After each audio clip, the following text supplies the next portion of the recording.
고백의 복음 첫 번째 시간입니다. 우주는 내가 올 줄 알고 있었다 라는 제목으로, 다소 도발적인 제목으로 하나님 말씀 증거하도록 하겠습니다. 사도신경 하겠습니다. 사도신경이 뭐냐? 영어로 Apostles' Creed예요. 그래서 이 예수 그리스도께로부터 제자가 되고 또 사도로 부름을 받아서 이 복음을 전하기 시작했던 그 사도들이 무엇이 복음의 핵심인가, 이제 사도, 속사도, 그리고 이제 교부들의 시대에 이어져서 우리가 정말 믿는다는 것의 핵심이 무엇인가라는 것을 고르고 또 골랐죠. 그래서 그것들을 그 당시에도 이단이 있고 그 당시에도 믿음에 대해서 함부로 생각하는 사람들이 있었기 때문에 세례를 받을 때 또 자신의 신앙을 증명해낼 때 무엇을 믿는지 고백하기 시작했습니다. 그래서 우리도 맨 처음에 이렇게 세례를 받거나 하면 문답을 하지 않습니까? 우리도 그때도 마찬가지였던 거예요.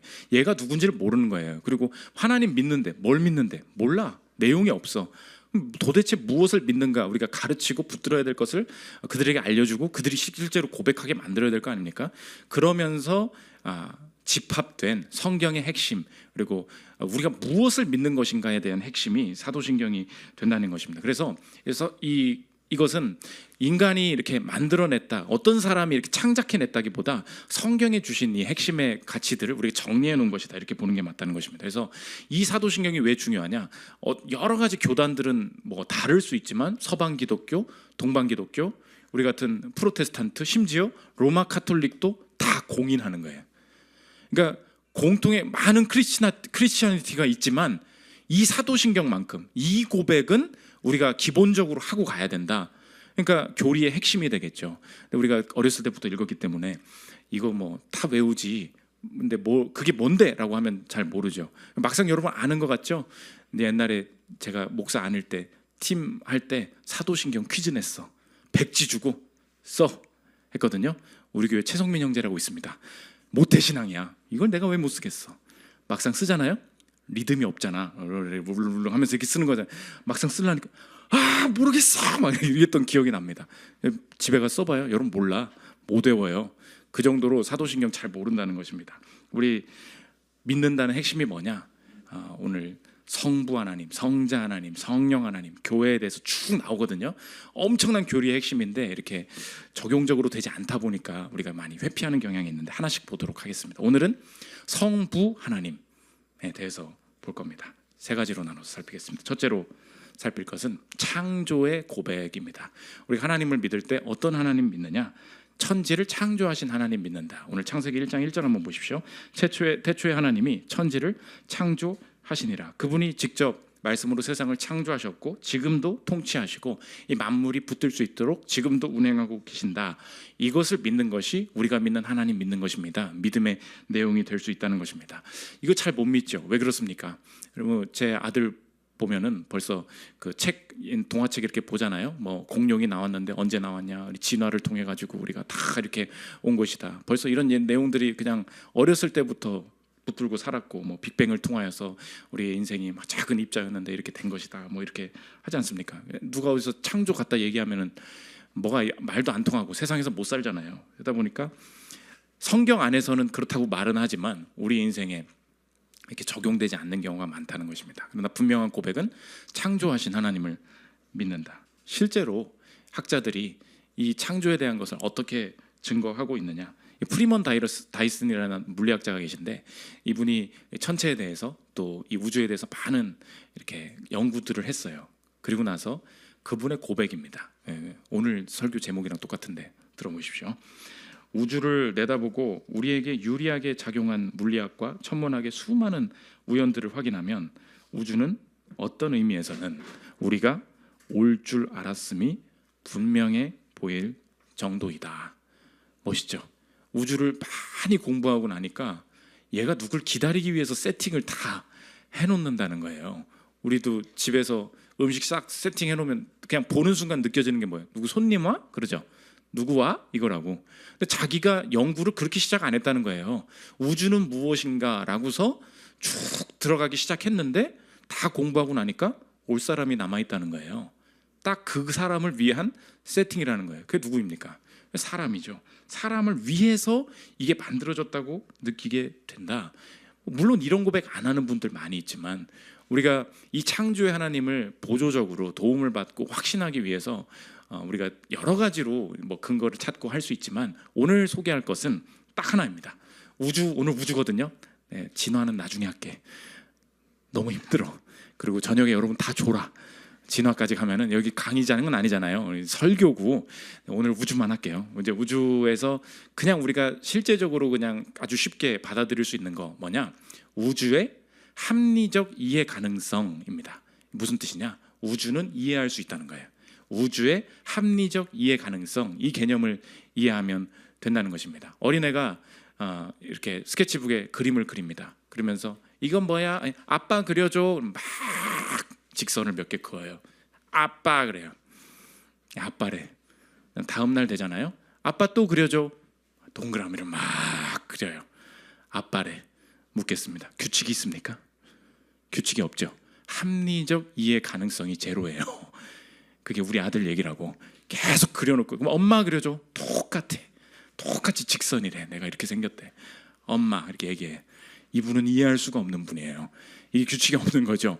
이 합리적 이해 가능성이 없다고. 반대로 이제 이해되죠. 우주는 합리적 이해 가능성을 가지고 있다는 거예요. 그게 뭐예요? 지구를 태양을 중심으로 천체들이 이렇게 돌아. 내일은 다르게 도나요? 아니죠. 늘 그렇게 돌죠. 보면 내일도 해가 떴어요. 내일은요? 뭐 동남서 이렇게 맨날 옛날에 외우잖아. 그 동쪽에서 이렇게 떠. 내일은 서쪽. 아니죠. 늘 그렇게 뜨죠. 이게 뭐예요? 우주는 이렇게 됐네. 내일도 아마 그럴 거야. 일관성이 전제되어 있어야 된다고. 근데 그게 전제되어 있어야 사람이 연구를 시작할 수 있단 말이에요. 왜 우리 아들이랑 똑같을 수 있잖아요. 오늘은 여기, 내일은 저기. 이해를 못할 수가 있어요. 근데 우주에는 믿음을 가지고 바라봐야 돼요. 오늘 해가 여기서 떴지. 내일도 떠.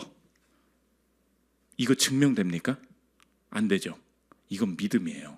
그래서 과학이 발전하기 위해, 문명이 생겨나기 위해 가장 밑바닥에 필요한 게 뭐냐?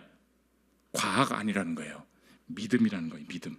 우주의 법칙이 전제되어 있어야 된다는 거예요. 수학이 전제되어 있어야 연구를 시작할 수 있다는 것입니다. 그래서 존 레녹스 교수님이 한 얘기예요. 들어보십시오. 우리는 행성들이 타원 궤도로 태양 주위를 돈다는 설명에 너무나 익숙하고 이 법칙을 이용해 일식 등의 온갖 천문학적 사건들을 예측하기 때문에 우리는 여기에도 믿음의 차원이 감추어져 있다는 사실을 종종 깨닫지 못한다. 이 사실을 폭로하는 것이 바로 오늘 벌어진 일이 내일도 벌어질 거라는 우리의 믿음이다. 그 믿음이 있어야 된다는 거예요. 이어서 폴 데이비스가 뭐 얘기합니다. 들어보십시오. 당신이 살아온 날 동안 매일 해가 떠올랐다고 해서 내일도 해가 뜰 거라는 보장은 없다. 해가 내일도 떠오를 것이다. 자연에는 참으로 의지할 만한 규칙성이 있다는 믿음은 신앙의 행위이지만 과학의 진보에 필수 불가결하다. 과학의 모든 것을 진행하기 위해서는 가장 근본에 믿음이 있어야 된다는 거예요. 믿음이 뭔데요? 우주의 합리적 이해 가능성. 그걸 연구하면 분명 패턴이 나와. 그 이론을 알아내기만 하면 이 이론에 오차 없이 이 우주가 돌아가기 시작할 거야. 예외는 없어 라는 게 전제되어야 그 이론과 그 공식을 바탕으로 그 다음 건물을 세워나간다고요. 가장 밑바닥에 필요한 게 뭐예요? 과학을 위해서는 믿음이 필요하다. 이게 신앙, 믿음은 과학과 양립할 수 없다라는 사람들을 과학 안에서 변증하는 내용이 된다는 것입니다. 실제로 그렇다 쳐요. 실제로 이렇게 살아보면 우리가 듣는 얘기가 뭐냐면 저 우주를 바라보라는 거야. 그럼 우리 인생이 얼마나 조그마냐는 거야. 이 은하계에 요새는 막 다중우주까지 얘기하잖아요. 이 은하계를 보십시오. 태양은 이따만큼 크고 지구는 얼마나 작은지 아십니까? 그에 비해서 그 안에 있는 우리 한 사람은 보이지도 않는다는 거예요. 그러므로 겸손해야 된대. 왜냐? 여러분 먼지라는 거예요. 이 거대한 은하에 비해서는 인생의 가치라는 것은 보잘것없다. 그러므로 여러분 염려하지 마십시오. 여러분은 먼지니까. 이렇게 얘기한다는 거예요. 그렇잖아. 실제로 이걸 진지하게 생각하고 이 시대 가운데 허무주의에 빠지는 사람이 되게 많아요. 왜? 살아봤거든. 이 우주가 이따만하게 커. 하나님이 창조하셨다고 이렇게 많은 곳에 나는 요것밖에 안 되는데 내 인생이 뭐가 중요해? 이렇게 생각을 하기가 굉장히 쉽다는 거예요. 관측을 할수록. 그런데 우리의 이 우주 안에서 우리의 위치를 볼수록 우리의 인생이 얼마나 존귀한지를 어떻게 아느냐? 이 지구의 위치가 어떻게 위치했는지를 알면 하나님이 우리를 얼마나 귀히 여기시고 이게 우연이 아니다, 이것을 알 수 있다는 것입니다. 지구의 위치, 이걸 보고 이제 미세 조정이라 그래요. 들어보십시오. 지구에서 태양의 거리가 딱 맞아야 한다. 너무 가까우면 물이 증발할 테고 너무 멀면 생명체가 살기에 너무 추워질 것이다. 그 거리가 2% 정도만 달라져도 모든 생명이 죽게 될 것이다.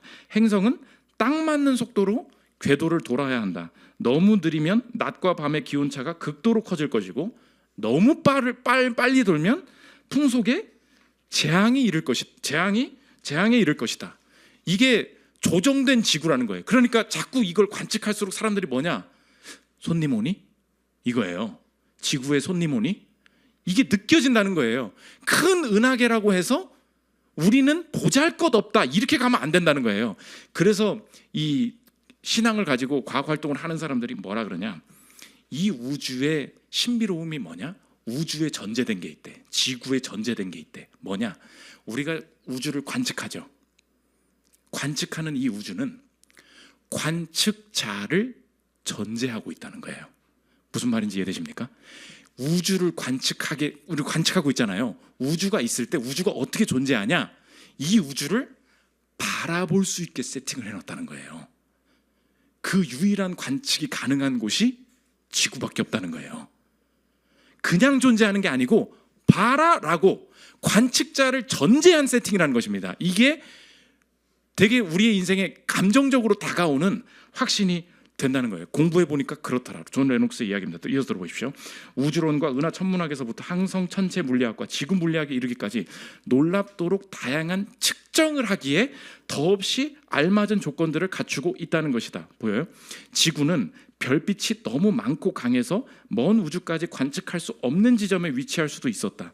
투명한 지구의 대기는 지나치게 불투명하거나 반투명할 수도 있었다. 눈에 잘 드러나지 않는 사례들도 있다. 달과 태양의 크기와 그것들과 지구의 거리는 완벽한 일식이 가능한 비율로 딱 맞춰져 있다. 달의 검은 원반이 태양의 빛나는 원반을 아슬아슬하게 가리는 계기일식 덕분에 태양의 대기에 가는 고리를 관측할 수 있고 과학적 연구가 이루어지게 된다. 그 결과로 우리는 태양에 관해 다른 방식으로는 기대할 수 없을 많은 지식을 얻게 되었을 뿐 아니라 아인슈타인의 일반 상대성 이론이 예측한 중력에 의한 빛의 휘어짐을 처음으로 확인할 수 있었다. 그래서 여러분 머리 아프기 직전까지만 가져왔어. 이걸 다 이해하라는 얘기가 아니에요. 우리는 문과도 많잖아. 그런데 이걸 왜 뭘 말하고 싶은 거죠? 관측 가능한 우주는 관측자의 존재를 전제하고 있다고. 이 굉장한 아름다움이라는 거예요. 네가 아무데나 가서 우주 관측할 수 있을 것 같지? 그 어디서도 우주를 제대로 볼 수가 없다는 거예요. 그런데 신기하게 지구의 대기와 이 지구의 세팅에서만 모든 별을 볼 수 있고 모든 행성을 볼 수 있고 그 계기, 일식, 월식 이게 딱딱 맞게 이루어지는 것을 네가 볼 수 있게 만들어 놨다고. 모든 세팅이 관측자를 전제하게 만들어 놨다는 거예요. 그러니까 이거를 느낄수록 지구가 너무 크기 때문에 우리는 의미가 없어. 그게 이제 코페르니쿠스 그거잖아요. 이제 뭐 맨날 지구가 중심인 줄 알았는데 우리는 아니라고. 아니에요. 우주가 크고 관측하는 게 많아질수록 우리에게 동시에 드는 확신이 뭐냐? 하나님이 우리를 이 땅에 살게 하시는 그게 결코 우연이 아니다. 이게 창조의 고백이 된다는 것입니다. 두 번째, 전능의 고백입니다. 내가 창조를 믿어요. 전능을 믿어요. 그 전능하사 천지를 만드신 하나님을 믿으면 목사님 이제 과학은 그만하고 실제 삶의 적용은 뭡니까? 그거 고백이 할 수 있어. 어떻게 바뀌냐 내 삶이. 그 얘기죠. 첫째, 창조를 믿으면 무엇을 믿게 되는가? Recreation. 당연히 재창조를 믿을 수 있다는 거예요. 이게 중요한 메시지예요. 창조하신 그분이 타락한 이 세계 내 인생, 내 가정을 만들어 보신 그분이 다시 만드실 수 있는 거예요. 그 예수 그리스도의 구속이죠. 그러면 창조하신 그분을 믿는다는 것은 오늘 내 인생이 재창조될 것이다. 그래서 그리스도 안에 있는, 그리스도를 믿는 사람을 뭐라 그러냐? 새로운 창조물이다. 고린도후서 5장 17절 보십시오. 그런즉 누구든지 그리스도 안에 있으면 새로운 피조물이라. 이전 것은 지나갔으니 보라 새 것이 되었도다. 영어로 보면 뭐라 그래요? He is a new creation. 꼭 창조를 들고 들어와요. 왜요? 그리스도께서 하신 일이 뭐냐? 창조하신 그분이 오늘 내 인생을 재창조하시겠다. 재창조는 회복이에요. 그래서 창조 교리를 믿는다는 것은 적용적으로 방향에 대한 신뢰입니다.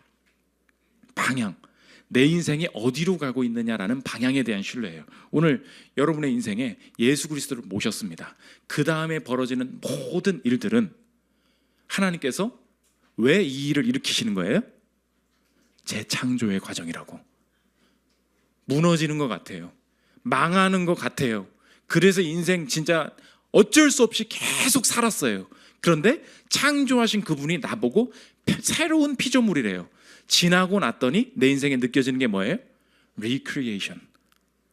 다시 New Creation. 주님이 새롭게 무언가를 만들어 가셨구나. 오늘도 여러분 예수 믿고 잘 생각해 보잖아요. 새로 생긴 거 많아요. 내 인생 별거 없었어요. 기쁨이 없는 사람이었어요. 내 인생에 기쁨이 만들어집니다. 소망 없는 사람이었어요. 소망이 만들어져요.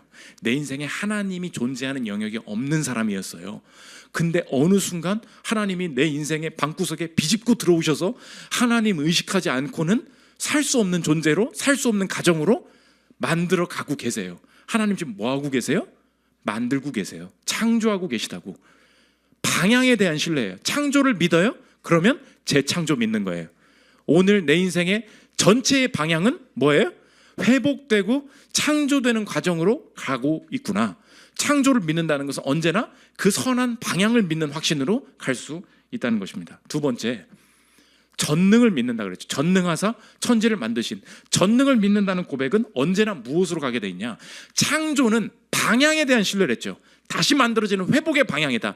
전능을 믿는다는 것은 언제나 어떻게 적용이 되느냐? 방법의 신뢰로 간다는 거예요. 방향의 신뢰, 방법의 신뢰. 방법은 뭔데요? 전능하신 그분이잖아요. 그런데 왜 있다고야? 이렇게 될 수 있다고요. 전능하시기에 하나님께서 버리시는 일들 속에 내 방법이 아니어도, 예측한 방법이 아니어도 다른 방법으로도 승리하실 수 있는 분이다. 방법에 대한 신뢰가 얼마든지 가능하다는 것입니다. 예수님이 오늘 오전에도 얘기했죠. 칼로 하려고 했잖아요. 칼로 십자가에 지고 예수 그리스도를 가로막고 죽이려고 하는 사람들 앞에 있을 때 자신의 전능성을 이렇게 표현하십니다. 마태복음 26장 51절 보십시오. 예수와 함께 있던 자 중에 하나가 손을 펴 칼을 빼어 대제사장의 종을 쳐 그 귀를 떨어뜨리니 이에 예수께서 이르시되, 본인의 전능성을 이야기하십니다. 내 칼을 도로 칼집에 꽂으라. 칼을 가지는 자는 다 칼로 망하느니라. 너는 내가 내 아버지께 구하여 지금 12군단 더 되는 천사를 보내시게 할 수 없는 줄로 아느냐. 이게 예수님의 셀프 전능성 소개예요. 예수님 뭐래요? 내가 12군단 못 보내는 줄 아니? 나는 전능한 주야. 그렇게 하지 않으시는 이유는 무엇입니까? 그분의 더 전능한 방법이 있기 때문에, 그분의 더 큰 계획이 있기 때문에. 얘를 죽이라는 게 일단 칼로 쳐야 될 거 아니야? 이게 사람이 베드로가 생각한 방법이었다고요. 예수님이 칼 내려놓으래요. 나는 칼싸움을 잘 못한다잉? 이겁니까? 아니죠. 전능한 그분이 왜 칼을 내려놓으려고 하냐고. 그게 그분의 전능성이라는 거예요. 적용이죠. 다른 방법으로 이끌어 가실 때 내가 왜 여전히 그분을 신뢰할 수 있습니까? 그분이 방향뿐만 아니라 전능하신 분이시기에 다른 방법으로도 충분히 선을 이루어내실 수 있는 분이다. 그러므로 여러분의 순종과 불순종은 그만큼 중요한 거예요. 왠지 아십니까? 능력이 내게 있지 않기 때문에 그래요. 오늘 내가 이 사람한테 한 번 그냥 한 바가지 싸지를 하다가 내가 한 번 인내했어요. 인내한다고 저 사람이 변합니까? 안 변해요. 그런데 인내하게 하신 그분의 말씀을 순종하는 그 순종이 그분 앞에 드려질 때 그분이 그 작은 순종을 통해서 일하실 그분이 전능하시기 때문에 순종한다는 거예요.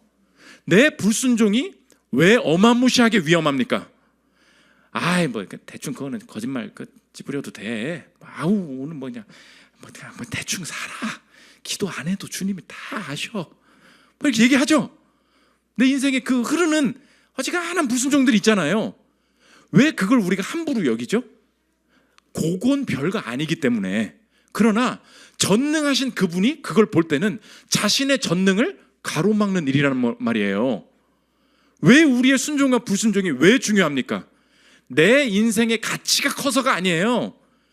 이 순종이 주님께 드려지기 때문에 그래요. 전능한 그분. 논리적으로 최근에 그 얘기 나오대. 인터넷에 오래된 질문이죠. 여러분 대답해봐. 하나님이 자기가 들 수 없는 돌을 만들 수 있는가? 이게 변증의 논리적인 질문이에요. 하나님 전능하시다며? 문제 낼게. 하나님은 자기가 들 수 없는 돌을 만들 수 있는가? 뭐라고 대답해야 돼? 만들 수 있다 그러면 전능하지 않은 존재가 되는 거 아닌가? 이렇게 생각할 수 있죠. 일단 영이시기 때문에 돌이 없겠지. 근데 이걸 아무튼 논리적으로 풀어보자고. 풀 수 있죠. 어떤 고등학생이 홀리컴뱃에서 대답하더라고. 고딩도 엄청 똑똑해. 뭐라는지 아십니까? 만들 수 있어요, 없어요? 있어. 그게 하나님의 전능성이라는 거예요. 단순히 만들어내는 게 아니라 그 큰 자기가 들 수 없는 돌을 만들어서 행하기 위한 더 큰 목적이 있을 때 하나님은 죄인된 우리를 죽이실 수 있는 전능성이 있지만 왜 우리를 죽이지 않으시고 지금도 우리의 인생을 운행하시고 우리를 기다려 주시는가? 전능하지 않으셔서가 아니라는 거죠. 더 큰 전능성 뭐예요? 죄인도 구원하시는, 죄인을 의인되게 하시는 그 전능성을 보여주시기 위한 목적이 있을 때 자신의 전능성을 제한하실 수 있는 거죠. 그게 하나님 방법이라고. 그때 내 인생도 확신할 수 있는 거예요. 창조, 방향에 대한 주님께서 내 인생에 주시는 방향이 언제나 회복으로, 재창조로 방향 신뢰할 수 있어요. 전능하신 주 고백할 때 함께 신뢰할 수 있는 게 뭐예요? 그분의 방법이 당장 내게 칼을 쥐어주시지 않고 돈을 쥐어주시지 않고 성공을 쥐어주시지 않는 방향이더라도 여전히 신뢰하는 것은 상황이 좋아서가 아니요, 그분이 이루어 가시는 방법마저도 내가 온전히 신뢰하기 때문입니다. 이 위대한 고백이 된다는 것입니다. 마지막 세 번째, 구주의 고백입니다. 그리스도께서 직접 오셔서 어떤 방법으로 우리의 구원을 이루셨냐? 전능하신 그분이 제안하셨다. 마가복음 14장 36절 마지막으로 읽고 마치겠습니다. 이르시되 아빠 아버지여, 아버지께는 모든 것이 가능하오니 이 잔을 내게서 옮기시옵소서. 그러나 나의 원대로 마시옵고 아버지의 원대로 하옵소서 하시고, 하나님이 예수님께 정해주신 방법이 있었어요. 방법이 뭐예요? 죽는 거. 죽음이 방법이래. 근데 죽음의 방법을 택하면 방향이 어디로 간대요? 재창조로 간대. 영생으로 간대. 부활로 간다는 거예요. 이 그리스도께서 택하신 방법과 궁극적으로 가신 방향을 내가 볼 때 내 인생도 확신할 수 있겠습니다. 주님이 내 인생의 마지막 방향이 결코 죽음에서 끝나지 않고 죽음 이후에 벌어질 영원한 영생으로, 영원한 복락으로 내 인생의 운명을 예수 그리스도의 공로로 말미암아 이미 확정시켜 놓으셨음을 지금 믿으십니까? 그걸 고백할 때 오늘도 완전히 바뀐다는 거예요. 그렇지. 그러면 내가 마지막 갈 방향도 바뀌었고 그 방향이 죽음이라는 방법 통해서 갈 수 있었다면 오늘 내 삶도 확신하겠다. 어디로 이끄실지는 알지 못하는데 그것은 분명히 내 인생과 내 가정과 우리 가족이 회복되는 방향일 것이고, 거기를 간다는데 이 길로 가라고? 알 수도 없는 일들 참 많이 있지만 그때마다 상황 판단하지 않고 죽음이라는 방법 택하신 그분을 신뢰하기를 원한다. 이게 창조와 전능을 고백하는 자의 담대한 확신이 된다는 것입니다. 인생의 방향, 인생의 방법, 주님께 의탁하여 창조와 전능의 구주를 고백하며 승리하는 저 여러분들 되시기를 기도합니다. 우리 찬양하고 기도하는 시간 하도록 하겠습니다.